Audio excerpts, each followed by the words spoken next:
আজকে রান্না বান্না হয়ে গেছে। আজ তো শনিবার, কি রান্না বান্না করব এই ভেবেই রান্না করলাম হচ্ছে প্রতিদিনের মতন ভাত রান্না করেছি। আর এখানে করেছি ঝিঙে চেচকি।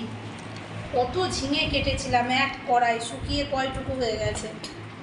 আর এখানে করেছি লাউ দিয়ে মুগের ডাল। আর এখানে করেছি সোয়াবিন আলুর তরকারি। এটা হচ্ছে দিলখুশ পাঁপড় ভাজা, ব্যাট পাঁপড়। আর এখানে হচ্ছে গরম গরম পোস্তর বড়া। এবার ওর বাবাকে খেতে দিয়ে নিই।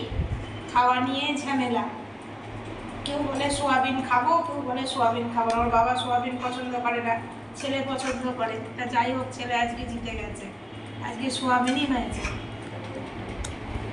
আজকে এই পর্যন্ত বন্ধুরা, টাটা।